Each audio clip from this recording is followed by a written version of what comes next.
드린 말씀 가지고 무너져야 할 성전, 이런 제목으로 함께 은혜 나누기를 원합니다. 마가복음 13장에 별명이 붙어 있죠. 감난산 강화. 감난산에서 예수님께서 제자들에게 가르쳤다. 그래서 감난산 강화라, 그렇게 별명이 붙여져 있습니다.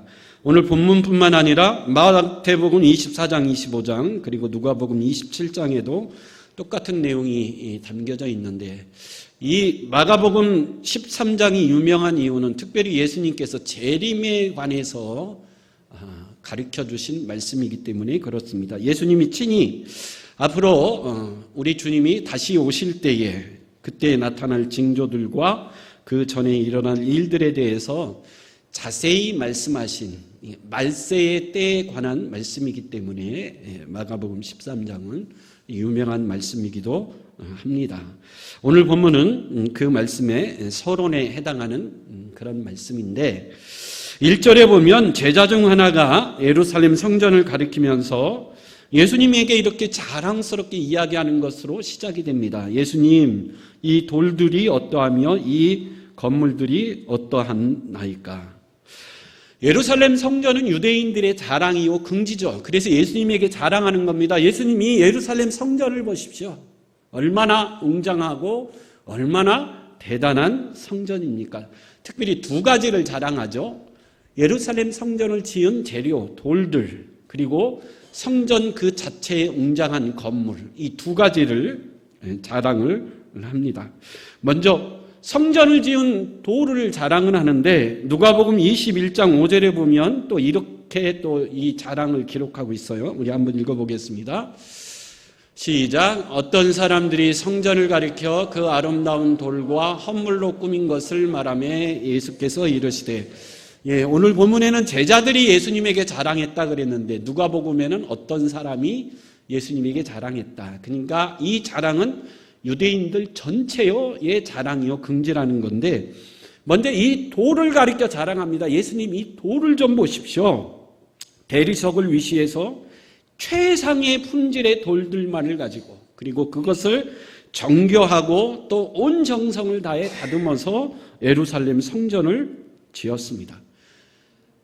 가장 큰 돌은 높이가 3m, 길이가 20m 되는, 무게만 해도 600톤이 넘는 어마어마한 돌로 성전을 지은 겁니다. 지금도 불가사의에 가깝다 그러죠. 그렇게 큰 돌을 어떻게 성전 시온산 꼭대기로 옮겼을까? 놀라울 따름이죠. 그래서 예수님이 어마어마한 돌을 좀 보십시오. 이 웅장한 돌로 우리가 이 성전을 건축했는데, 더 중요한 것은 이 돌들을 우리가 뭐 했다라는 거죠? 헌물했다라는 거죠. 우리의 헌물로, 우리가 헌금해서, 우리가 헌신해서 드린 이 돌로 드린, 그 다음 뭘 자랑하죠? 웅장한 이 건물을 또 한번 보십시오. 예루살렘 성전은 성소와 지성소를 비롯해서 여러 개의 부속 건물로 이루어졌는데, 그렇게 아름답고 웅장한 돌로 지은 이 웅장한 예루살렘 성전을 주님 한번 보십시오. 결국 자랑하고 싶은 건 뭐죠? 예루살렘 성전이 웅장하고 대단하지만 이것을 짓기 위해서 우리가 그만큼 뭐 했다라는 거죠? 헌신했다라는. 우리가 헌신하고 헌물해서 이 웅장한 예루살렘 성전을 지었다. 그걸 자랑하고 있습니다. 여러분, 사람들의 심리 중에 하나가 자랑하고 싶은 심리가 있습니다. 그래서 사람들은 자신을 뭔가 자랑하기 위해서 정말 무한한 노력을 합니다. 남편을 자랑하고 싶고요. 또 아내를 자랑하고 싶고. 여러분, 뭐니 해도 뭘 자랑하고 싶죠? 자식들을 자랑하고 싶죠. 그래서 자식을 위해서 아낌없이 다 투자하기도 합니다. 어떤 사람은 뭐 이것저것 자랑할 것이 없으면 가진 돈이라도 자랑하고 싶어서 뭐 몇백만 원짜리 백을 들고 막 일부러 보라고 자랑하기도 합니다. 또 내 자랑거리를 만들기 위해서 다른 사람을 마구 짓밟거나 무시하기도 하고, 어떻게 하든지 뭔가 좀 자랑거리를 하나 만들어서 자랑하고 싶어 합니다. 근데 또 하나의 심리가 뭐죠? 남들이 자랑하면 그게 또 그렇게 꼴보기 싫죠.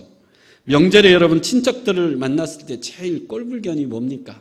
친척들이 만나서 서로 안부를 묻고 화기애애한 분위기, 그런 분위기에서 꼭 자랑하는 사람 있죠. 자식 자랑하고 동 자랑하는 그런 사람 있죠.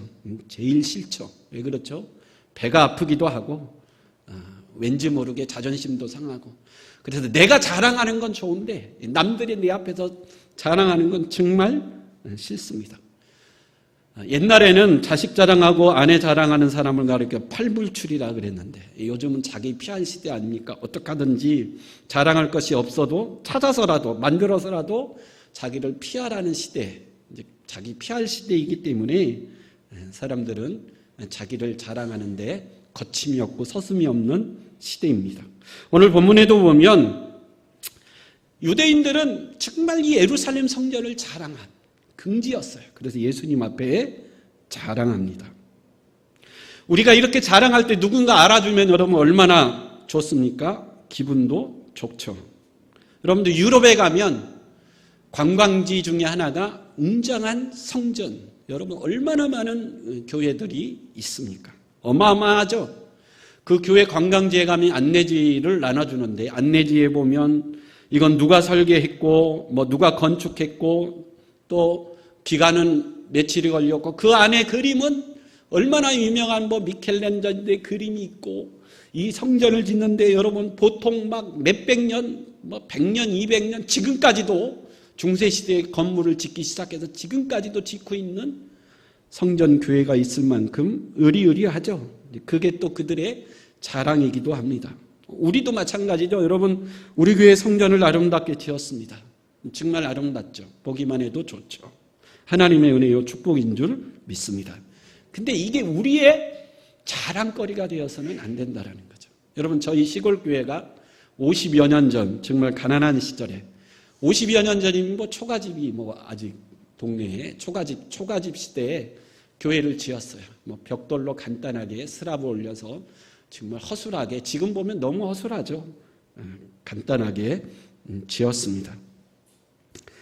근데 한 30-40년이 지나고 나니까 이 교회를 다시 건축해야 되겠다. 왜 그렇죠? 초가집 다 부시고 동네마다 집을 뭐 아름답고 예쁘게 잘 짓는데 교회가 너무 옛날 건물이고 허술하니까 이제 좀 교회가 너무 낡은 건물이니까 새롭게 지어야 되겠다. 근데 그걸 결정하기가 쉽지가 않죠. 오래되고 낡았어도 가난했던 성도들의 눈물과 기도와 헌신이 들어가 있는 교회이기 때문에 이걸 부신다. 그러니까 마음의 허락이 잘 안 되는 거예요. 그래도 어떡합니까? 부시고 새로 아름답게 지어야 되겠죠.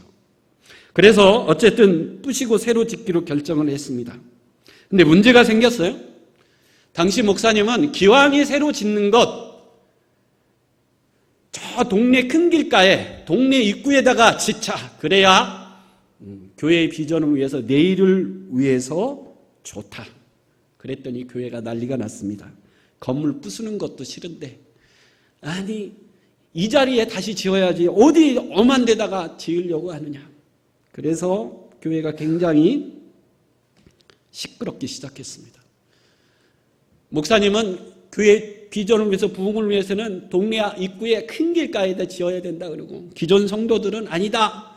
부시는 것도 싫은데 그 자리에 다시 짓자 그러고. 근데 여러분 교회는 저 동네 안쪽 끝에 언덕 위에 있어가지고요 보이지도 않아요. 너무 안쪽에 있어서.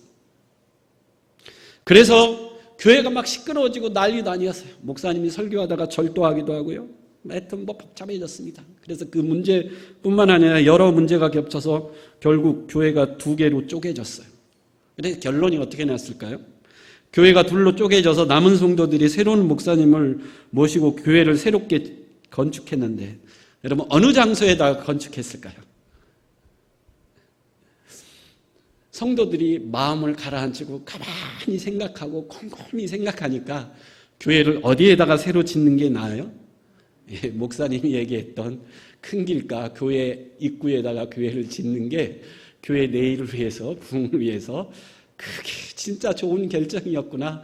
나중에 비로소 깨달은 거죠. 그래서 큰 길가 교회 입구에다가 지금 교회를 아름답게 지어놨습니다. 왜 그런 일이 생겼을까요? 교회 건물에 너무 집착해서 그렇습니다. 정말 이 교회 건물을 아름답게 지을 때 눈물의 기도와 모든 성도들의 헌신으로 이 교회를 지었기 때문에 이 교회 건물에 애착이 가는 것은 인지상정이지만 그 건물에 너무 집착해서는 안 된다. 제가 부목으로 섬겼던 교회도 1980년도에 정말 크게 빨간 벽돌로 크고 아름답게 지은 교회였는데 그 교회를 지을 때 재정적인 어려움 때문에 교회가 지타가 중단이 됐어요. 여름 막 장마에 비가 막 쏟아지니까 지타만 교회에 막 물이 들어차서 막 목사님하고 성도들이 지타만 교회 막 홍수가 장마철에 물이 막 흘러들어 가득 찬 교회 마음이 아프죠. 그래서 목사님이 그 모습을 보다 못해 그 물속에 뛰어들어서 막 엉엉 울면서 기도하는 거죠. 하나님이 성전 건축 끝까지 잘하게 해주십시오. 그 물속에 뛰어들어서 막 울고불고 기도를 하니까 그 모습을 지켜보던 성도님들도 같이 울면서 기도하고 그래서 힘들지만 어쨌든 교회 건축을 아름답게 크고 웅장하게 마쳤습니다. 그러니 여러분 그 교회 건물에 얼마나 애착이 가겠습니까? 근데 여러분 건물은 건물에 불과한 줄 믿습니다. 유럽의 그 웅장한 교회들이 지금 어떻게 되고 있죠? 술집에 팔려가고 있고 또 심지어 이슬람 사원으로 팔려가고 있지 않습니까? 교회 건물이 때로는 교회의 부흥을 막을 수 있다라는 거죠. 그래서 어떤 분은 내 눈에 흙이 들어가기 전에는 절대 이 건물 못 부순다. 그런 분이 있는데 그때 우리 주님이 뭐라고 말씀하십니까? 우리 2절 한번 같이 읽어보겠습니다. 2절 같이 읽어 시작. 예수께서 이르시되 너희가 이 큰 건물을 보느냐 돌 하나도 돌 위에 남지 않고 다 무너뜨리리라 하시니라. 예, 주님이 뭐라고 그래요? 너희가 그렇게 헌신하고 눈물로 기도했던 이 성전이 그렇게 자랑스러우냐? 내가 이 건물을 다 어떻게 버리겠다고요? 무너뜨려 버리겠다. 그리고 실제로 AD 70년 로마의 디도 장군이 쳐들어와서 그 웅장했던 예루살렘 성전을 돌 위에 돌 하나 남기지 않고 다 부셔버렸습니다.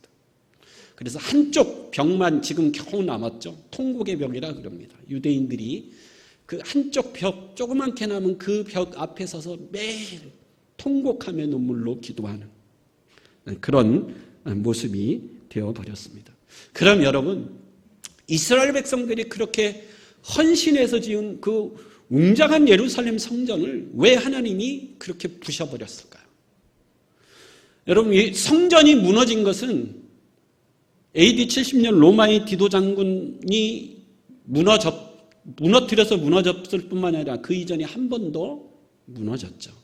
바벨론이 쳐들어와서 이스라엘을 멸망시키고 솔로몬이 지었던 성전을 완전히 무너뜨린 그런 일이 있었습니다. 그때 여러분 하나님이 에레미야 선지자에게 주신 말씀이 있어요. 우리 에레미야 7장 1절에서 7절 한번 읽어보겠습니다.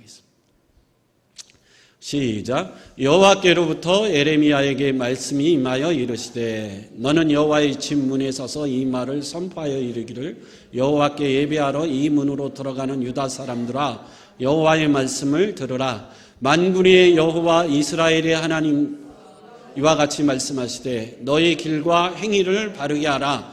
그리하면 내가 너희로 이곳에 살게 하리라. 너희는 이것이 여호와의 성전이라 여호와의 성전이라 여호와의 성전이라 하는 거짓말을 믿지 말라. 너희가 만일 길과 행위를 참으로 바르게 하여 이웃들 사이에 정의를 행하며 이방인과 고아와 과부를 압제하지 아니하며 무죄한 자의 피를 이곳에서 흘리지 아니하며 다른 신들을 따라 화를 자초하지 아니하면 내가 너희를 이곳에 살게 하리니 곧 너희 조상에게 영원 무궁토록 준 땅이니라. 아멘. 특별히 여러분 4절 말씀, 우리 4절 말씀 한번 더 읽어보겠어요. 시작. 너희는 이것이 여호와의 성전이라 여호와의 성전이라 여호와의 성전이라 하는 거짓말을 믿지 말라. 이것이 여호와의 성전이라 여호와의 성전이라 하는 말이 뭐라는 거죠? 거짓말이라는 거예요. 여러분 이게 무슨 뜻일까요?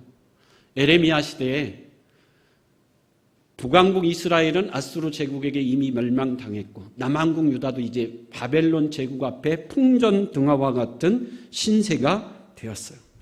남한국 유다도 이제 바벨론 제국에게 멸망하기 직전입니다. 근데 그때 유대인들은 거짓 선지자들이 이렇게 외치는 말에 믿고 외치는 말 뭐라고요? 우리가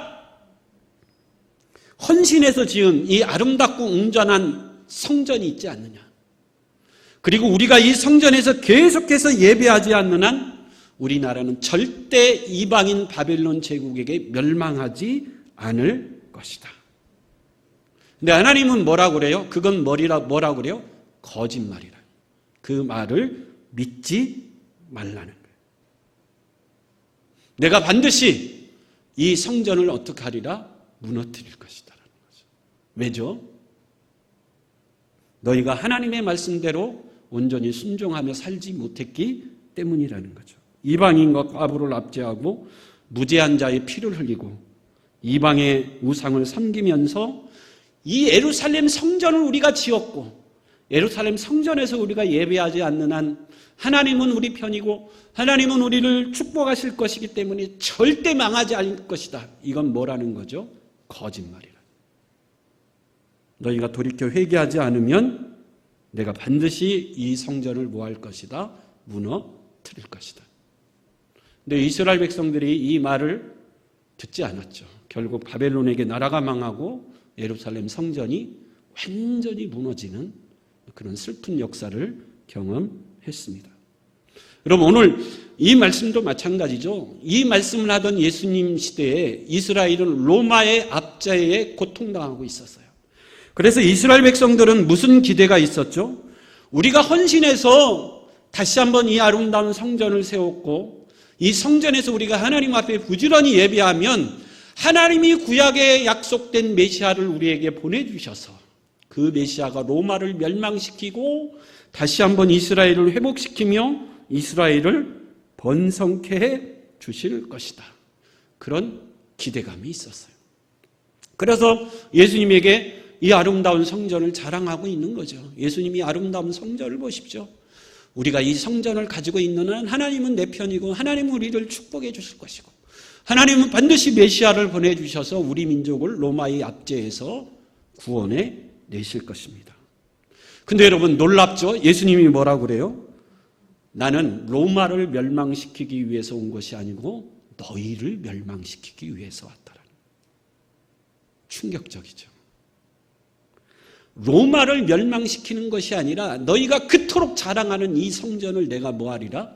무너뜨릴 것이다라는 거죠. 왜 이런 슬픈 일이 이스라엘 역사에서 계속 반복될까요?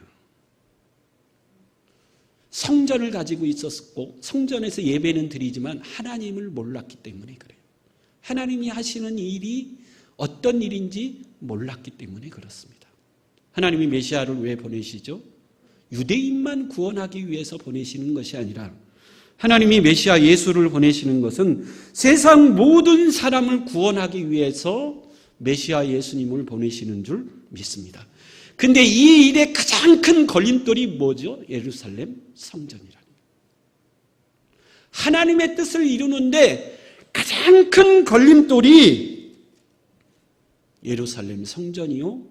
성전을 중심으로 믿는 유대교, 그 유대교를 믿는 유대인들이 가장 큰 걸림돌이라는 거예요.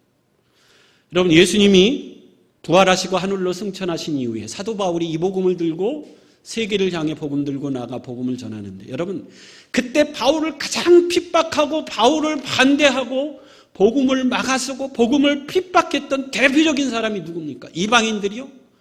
우상을 섬기는 사람들이요? 아니요. 유대인들이었습니다. 유대인들이 가장 바울을 핍박하고 유대인들이 가장 복음을 방해했어요. 그래서 우리 주님이 뭐라 그러죠? 이 성전을 내가 뭐 할 수밖에 없다? 무너뜨릴 수밖에 없다라는 거예요. 지금도 유대인들은 예수를 메시아로 믿지 않습니다. 지금도 유대인들은 저 예루살렘에 구약과 같은 성전을 세우고 구약과 같은 제사를 드리기를 원해요. 왜 그렇죠? 하나님이 하시고자 하는 하나님의 뜻을 모르기 때문에 그랬다라는 거죠. 예레미야 말씀 다시 한번 돌아가 볼까요? 예레미야 7장 12절 13절 말씀 읽어볼게요. 이어서 아까 읽었던 말씀이 이어지는 말씀입니다. 같이 읽어보겠어요. 시작. 너희는 내가 처음으로 내 이름을 쳐서 실로에 가서 내 백성 이스라엘의 악에 대하여 내가 어떻게 행하였는지를 보라. 여호와의 말씀이니라. 이제 너희가 그 모든 일을 행하였으며 내가 너희에게 말하되 새벽부터 부지런히 말하여도 듣지 아니하였고 너희를 불러도 대답하지 아니하였느니라. 실로에 있었던 일을 기억하라는 거죠. 실로에서 있었던 일이 뭐죠? 그 옛날 블레셋과의 전쟁 때를 기억하라는 거죠. 이스라엘과 블레셋 사이에 전쟁이 일어났어요. 그래서 한번 크게 붙었는데 이스라엘이 패했습니다. 이스라엘 백성들이 깜짝 놀랐죠. 우리가 어떻게 저 우상을 섬기는 블레셋에게 이렇게 질 수 있을까? 왜 졌나? 가만히 생각하니까 하나님이 우리와 함께하지 않아서 우리가 졌구나. 그래서 하나님을 모셔오자. 이 하나님을 모신다라는 거 뭐죠? 저 실로에 있는 하나님의 법궤를 가져오자. 그래서 실로에 있던 하나님의 법궤를 가져옵니다. 실로에 있는 하나님의 법궤를 가져올 때 이스라엘 군인들 진중에 난리가 났습니다. 난리가 나요. 여호와 하나님이 드디어 우리 가운데 오셨다. 한호하며 의기양양하고 함성이 하늘을 찔렀어요. 드디어 하나님이 우리 가운데 오셨다. 블레셋 군인들이 깜짝 놀라요. 아니 도대체 저 이스라엘 진영에 무슨 일이 일어났기에 저렇게 난리가 났느냐. 정탐꾼을 보냈더니요. 정탐꾼이 와서 보고하는 거죠. 이스라엘이 섬기는 신 여호와가 드디어 이스라엘 군인, 이스라엘 진중 가운데 오셨기 때문에 저렇게 난리가 난 겁니다. 그래서 블레셋 사람들이 뭐라고 그러죠? 내일 다시 한번 전쟁을 해야 되는데 너무 힘들겠다. 왜? 이스라엘의 신이 이스라엘 군인들에게 임하여 함께하니 내일 정말 우리가 목숨을 걸고 싸우지 않으면 우리가 질 수도 있겠다. 그래서 블레셋 군인들이 단단히 각오하고 그 다음날 또 크게 붙었어요. 근데 이번에도 이스라엘이 완전히 패퇴해서 처음에 싸웠을 보다도 10배나 많은 이스라엘 군인들이 죽고 여호와의 법궤는 빼앗기고 그 소식을 들은 제사장 엘리 제사장은 의자에 앉아 있다가 뒤로 넘어져 목이 부러져 죽습니다. 그때의 사건을 기억하라는 거죠. 그때의 사건 예레미야 7장 12절 13절 말씀 13절 한번 왜 그때 블레셋과의 싸움에서 이스라엘이 졌는가? 13절 시작. 여호와의 말씀이니라. 이제 너희가 그 모든 일을 행하였으며 내가 너희에게 말하되 새벽부터 부지런히 말하여도 듣지 아니하였고 너희를 불러도 대답하지. 왜 졌죠? 내가 너희에게 부지런히 말해도 너희가 내 말을 듣지 않았다는. 사무엘 선지자가 사울 왕에게 한 유명한 말이 있지 않습니까? 우리 사무엘상 15장 21절 시작. 다만 백성이 그 마땅히 멸할 것 중에서 가장 좋은 것으로 길갈에서 당신이 하나님께 여호와께 제사라고 15장 21절 맞나요? 죄송합니다. 제가 다시 읽어드릴게요. 사무엘이 이르되 여호와께서 번제와 다른 제사를 그의 목소리를 청종하는 것을 좋아하신 같이 좋아하시겠나이까? 순종이 제사보다 낫다. 하나님이 사울 왕에게 아멜렉 족속을 쳐라. 내가 너에게 승리하게 하실 것인데 아멜렉 족속을 칠 때 호흡이 있는 모든 것은 다 진멸하리라. 그래서 사울 왕이 여호와의 말씀을 듣고 순종해서 아멜렉과 전쟁을 했는데 여호와의 말씀대로 승리했어요. 근데 불순종했죠. 사울 왕이 보기에 좋은 것들을 남겼습니다. 그런데 사무엘이 왕이여 왜 불순종했습니까? 그랬더니 이 좋은 것을 가지고 하나님 앞에 제사하려고 남겼습니다. 그때 사무엘이 하는 게 뭐죠? 순종이 제사보다 낫다는. 하나님은 너희가 제사하는 것보다도 하나님의 말씀을 듣고 뭐 하는 것이 낫다라는 거죠? 순종하는 것. 여러분 우리가 애들한테 달래고 타이르고 가르치고 하다가 애들이 부모 말을 듣지 않으면 답답하면 뭐라 그러죠? 얘야 지금 네가 내 말이 이해가 안 돼도 일단 뭐 해라? 들어라. 왜? 부모가 하는 말은 다 너 잘 되라고 하는 말이니까 이해가 안 돼도 일단 뭐 하라고요? 들으라. 하나님 말씀이 그런 겁니다. 내 말이 이해가 안 돼도 내 말에 일단 뭐 하라고요? 순종하라. 너희가 예루살렘 성전을 짓고 하나님 앞에 제사하며 예배하는 것보다 내 말에 뭐 하는 걸 좋아하신다고요? 순종하라. 하나님이 우리에게 얼마나 순종을 요구하시는지 신명기 28장 1절에서 9절 말씀 한 번 더 읽어보겠습니다. 시작. 내가 내 하나님 여호와의 말씀을 삼가 듣고 내가 오늘 내게 명령하는 그의 모든 명령을 지켜 행하면 내 하나님 여호와께서 너를 세계 모든 민족 위에 뛰어나게 하실 것이라. 내가 내 하나님 여호와의 말씀을 청종하면 이 모든 복이 내게 임하여 내게 이르느니 성읍에서도 복을 받고 들에서도 복을 받을 것이며 내 몸의 자녀와 내 토지의 소산과 내 짐승의 새끼와 소와 양의 새끼가 복을 받을 것이며 내 광주리와 떡반죽 그릇이 복을 받을 것이며 내가 들어와도 복을 받고 나가도 복을 받을 것이니라. 여호와께서 너를 대적하기 위해 일어난 적군들을 내 앞에서 패하게 하시리라. 그들이 한 길로 너를 치러 왔으나 일곱 길로 도망가. 여러분, 이 말씀의 핵심이 어디에 있습니까? 축복에 있습니까? 순종에 있습니까? 이 말씀은 우리에게 내가 너를 이렇게 축복하겠다 그러려고 준 말씀이 아니고 제발 내 말에 뭐 하라고요? 순종해라. 순종하면 내가 이렇게 복을 줄 테니까 제발 내 말에 한번 뭐 해봐라? 순종해봐라.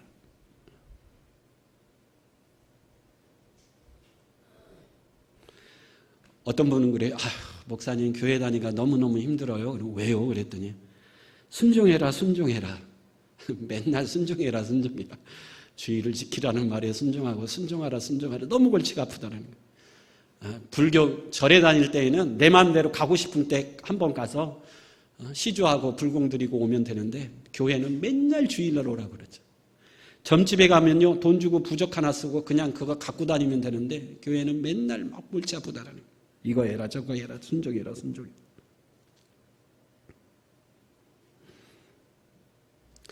여러분, 예수님이 왜 이 성전을 무너뜨린다고 하셨을까요? 예수님이 이 세상에 오심은 우리의 믿음을 시시비를 가려서 책망하고 잘잘못을 가리기 위해서 보신 분이 아닙니다.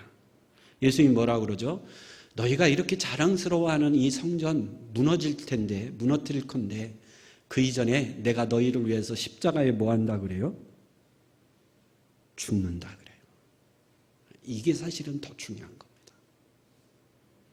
너희가 하나님의 뜻을 이해하지 못하고 하나님의 말씀에 순종하지 못해서 너희가 그렇게 자랑스러워하는 하나님의 뜻을 가로막는 이 성전을 내가 무너뜨릴 것인데 이 성전을 무너뜨리기 위해서 내가 너희를 위해서 십자가에 뭐 한다고요?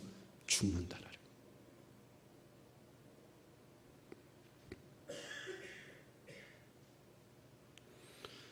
예수님이 우리를 위해서 할 수 있는 일이 뭘까요? 하나님의 말씀을 아무리 가르쳐줘도 깨닫지 못하고 순종해라도 순종하지 못하는 너희를 위해서 내가 너희를 위해서 할 수 있는 최선의 길은 뭐라고요? 내가 너희를 위해서 십자가에 뭐 하는 거죠? 대신 죽는 거예요.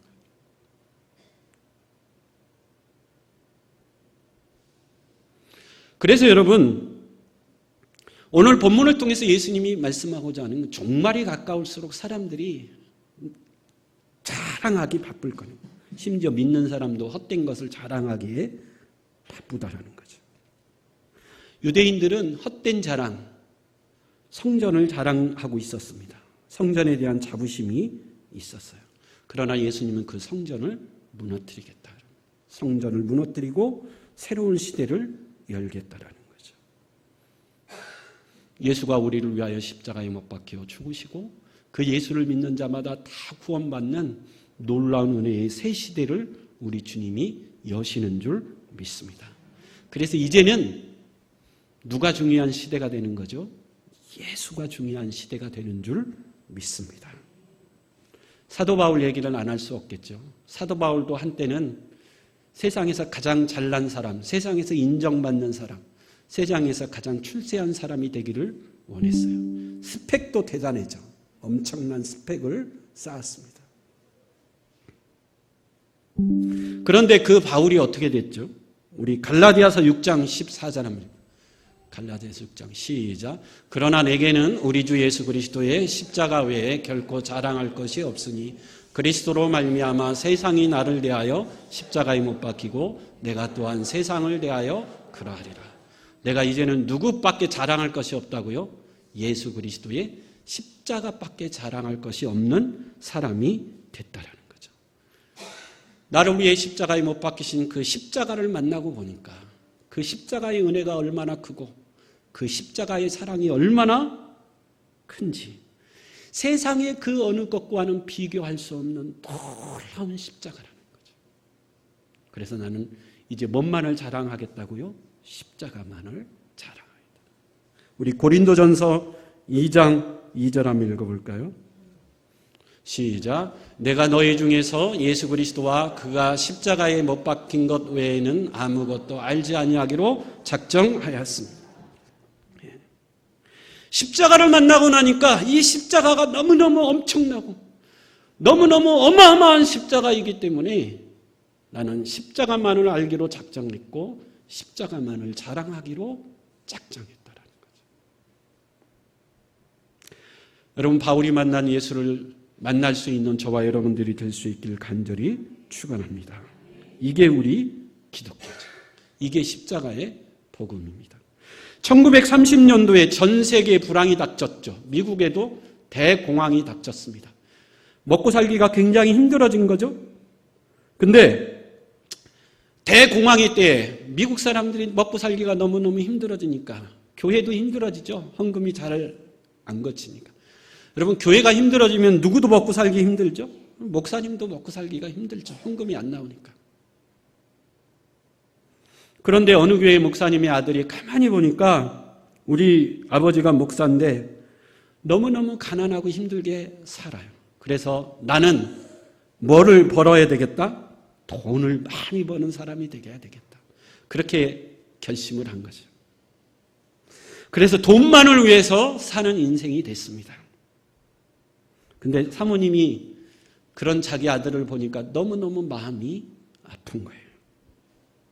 그래서 그 아들을 위해서 사모님 어머니가 시를 하나 썼습니다. 이 아들이 원래는 보험회사에 다니고 있었는데 음악에 탁월한 재능이 있었던 것 같아요. 그래서 MBC 방송국에 진출해서 우연한 기회에 대중 스타가 되어서 큰 돈을 받을 수 있는 엄청난 기회를 맞았어요. 그래서 그런 아들을 위해 어머니가 시를 하나 써서 아들이 좋아하는 피아노 위에 그 시를 적어서 놨어요. 아들이 MBC 방송국에 이제 기회가 생겨서 스타가 되고 돈을 많이 벌 수 있는 엄청난 기회. 그래서 피아노 앞에서 음악을 치려고 갔더니 피아노 앞에 자신의 어머니가 쓴 시가 딱 놓여 있는 거예요. 아들이 조지 시아라는 아들이 어머니가 만든 그 시를 읽었습니다. 그 시를 읽을 때 성령께서 그 아들의 마음을 만져주셨어요. 그 시를 읽으면서 내가 잘못 살았구나. 내 인생이 잘못된 방향으로 가고 있구나. 그 자리에서 하나님 앞에 회개하고 어머니가 만든 그 곡에 곡을 붙여서 만든 찬송이 있습니다. 우리가 설교 끝나고 부를 94장이죠. 주 예수보다도 귀한 것은 없네.